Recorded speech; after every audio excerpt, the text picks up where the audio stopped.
Today I want to talk about Dabo Swinney and how his Clemson Tigers should be ranked number 1 or number 2, but definitely not number 3 because they're just that good. And all that's coming up after the bumper. Don't be cornering me. Hold up. Time. You gotta help me with that corner What's up, kinfolk? It's RJ Young. I am not on a step mill. Consider hitting the like and subscribe button because I upload a video every single day. It's always college football related, sports related. We have a good time. Today I want to talk about Dabo Swinney and Clemson and the best of the college football playoff.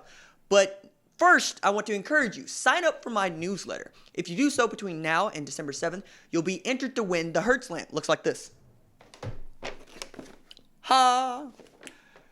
You'll also get personal posts from me about sports and other free stuff. I want to talk about Dabo Swinney and Clemson's dominance, but first you need to look at who he is compared to in state. That'd be former Texas Longhorns head coach in waiting and current South Carolina HBIC, Will Muschamp. The Post-Courier reported Gamecocks equipment manager Aubrey Walker was fired recently after being charged with public disorderly conduct because Walker was tweaked by a fella dressed up as Muschamps for Halloween with an $18 million buyout check to complete the fit.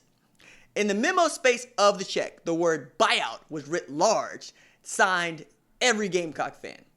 The equipment guy, Walker, was pissed, so he made a fool of himself, defending the honor of a man who would get $18.75 million if he was fired before December 31st. The Cocks of the Walk of Shame are 4-7 with a game to play against Clemson for the state title. That's a game the Cocks are likely to lose to secure one of the worst seasons in 2 decades in Columbia. Meanwhile, Dabo and little old Clemson are in the midst of one of the best runs by a college football team ever. The high-key highlighter orange Tigers have won 26 straight, dating back to last season. That ain't Bud Wilkinson and Oklahoma's 47 straight, but the Death Valley Kitties have played like a squad who looks every bit like a group of alley cats making a run at that streak with another year of Trevor Lawrence still to behold. Lawrence has been stupid good this season. Since Clemson's October 19th victory at Louisville, the Ronnie Bass doppelgänger has thrown, 2 interceptions in that game. Since then, Sunshine is 69 of 89 passing with 0 picks and 13 tutties. He has earned a passer efficiency rating of 200 or better 6 times in his career, and 3 of the 6 have come in the last month. Running back Travis Etienne has rushed for 1,335 yards on just 153 carries. His 8.7 yards per rush is nearly 2 yards ahead of the number 2 player in the country in average yard per rush, that be Ohio State's J.K. Dobbins, at 7.04 yards per carry. Defensive coordinator Brent Venables' defense has been meaner than anything to come out of the Eastern State Timberwolves program. Clemson gives up just 10.7 points per game. Last week, Clemson held store-brand Cam Newton and a Wake Forest offense that had averaged 449.1 yards per game to just 105 yards and 2 of 13 on third down. That's really good. ESPN's Bill Connolly found Clemson's opponents are completing just 47% of their passes and 41% on passes thrown beyond the line of scrimmage. Nickel safety linebacker actual alien Isaiah Simmons has accumulated 12.5 tackles for loss, 6 sacks in 11 games. He real good. Only Ohio State has played better football to this point than Clemson. The Buckeyes have wrecked every top 40 team in the SP+. They faced by an average of 34.5 points. But if you really want to give Clemson credit, and I do, obviously, Swinney has done nothing short of turn Clemson into college football's Voltron, defender of the universe, mighty robot, loved by good, hated by evil. And Dabo is its Shiro paternal paladin piloting the black-bired lion. Dabo turns 50 today. Happy birthday, Dabo. And he ranks as one of the winningest coaches of all time with 127 wins by age 50. That's within a rear naked chokehold of Urban Meyer for 25th all time on the 50 under 50, or at 50 in this case. Swinney took the job at Clemson just months after he was named the interim. To tell you what little chance he thought he had of getting that interim tag removed, the day he got home to tell his wife about the temp gig, he led by saying, we got fired today. But he got the job permanent, and his first opportunity to run the whole damn thing came at age 39. And that's important, because he was young, by today's standards at least. Perspective. Urban Meyer got his first head coaching gig at Bowling Green at age 37. Pop Warner got his first gig at 24, just a year after playing college ball at Cornell. Henry Williams took over Army at 22 and ended up with as many wins as Bo Schembechler by age 50. Howard Jones began coaching Syracuse at 23. Dana X. Bible was the HBIC at Mississippi College at the same age. How does that rank with the all-timers by age 50? Well, Bear Bryant and Fielding Yost had 132 by that age. Frank Broyles had 134. Schembechler had 136. Tom Osborne had 137. Vince Dooley got 140, and Barry Switzer hit 141. Before age 50, though, Swinney already has more wins than Bob Nalen, Robert Anthony Stoops, and Jackie Sherrill at the same time.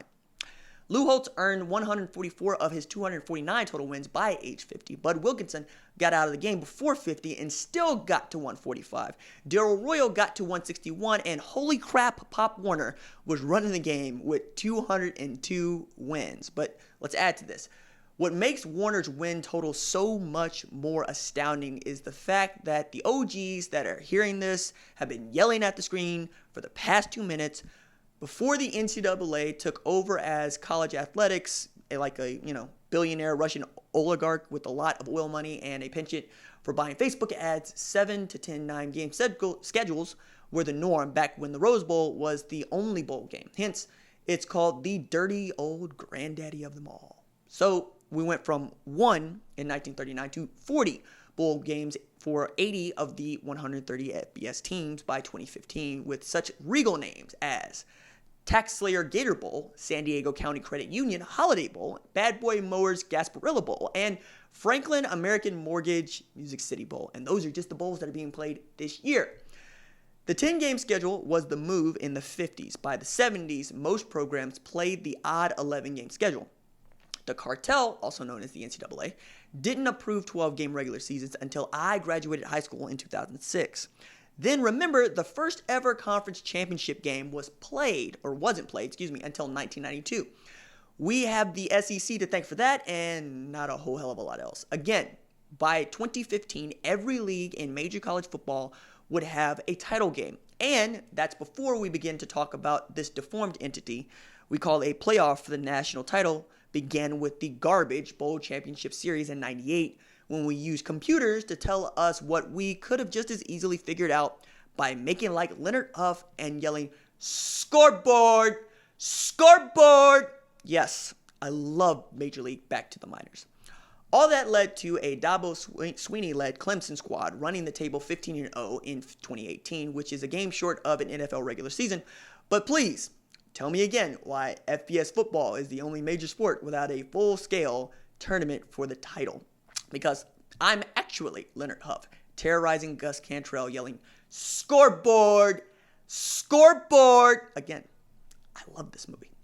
And while Dabo's had more chances to win games by sheer quantity than your granddaddy, okay, Boomer, he also hasn't needed as many opportunities to win that many games. Dabo is 127 for his first 157, which is one hell of a start to a career. Only George Woodruff got more wins with fewer games and with a higher win percentage than Dabo did. He was 142 for his first 155, and he won 15 games in a season twice.